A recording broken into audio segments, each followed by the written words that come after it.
Comment interroger l'instant? Et comment interroger son meublement?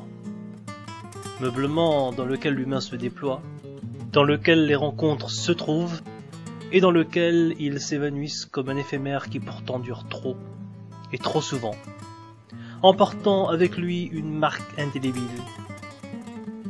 Comment interroger ce néant qui appelle une vie, ou qui fait vivre une surrection, ou alors une résurrection?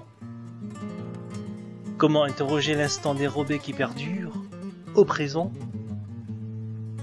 Le probe de l'instant, dans les coulisses de la philosophie qui s'en va, est-ce un moment lacanien, ou peut-être un moment heideggerien? Ou peut-être faut-il alors qu'il parle pour lui-même?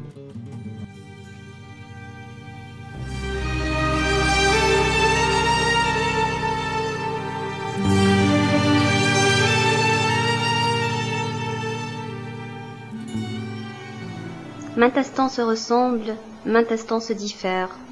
On se dit qui se ressemble s'assemble. Foutaise d'un attage qu'en trouver. Une monotonie nous épuise au long des années, lassant nos âmes et nos pensées. Les instants s'esquivent sans qu'on puisse les intercepter. L'histoire se trace à la dérobée.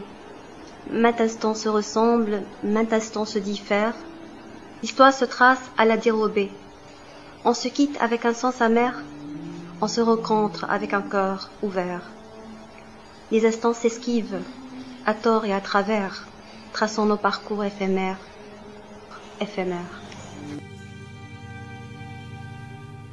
Attendre, quoi et qui? L'espoir va et le temps perdu, attendre. Se laisser faire par tant de misère, pour qui, pourquoi? Le sens inné du mais à la vie, vie.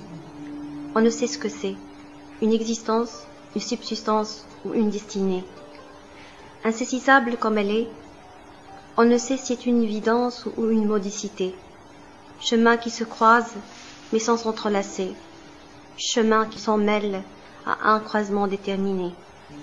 Enchaînés par des ficelles abstruses, inintelligibles à nos esprits pragmatistes, elle nous fuit, se répand par interstices. On se dit une cessation de vie. Mort. Devons-nous poser la question à nos morts? Ceux qui sont inhumés au fond de la terre, ensevelis depuis des millénaires, savent-ils nous répondre à travers des sarcophages? Que puissent-ils nous dire sur ce monde silencieux? Sombrer dans les ténèbres des terres et des cieux. Ils ne se lassent pas d'attendre. Attendre quoi et qui?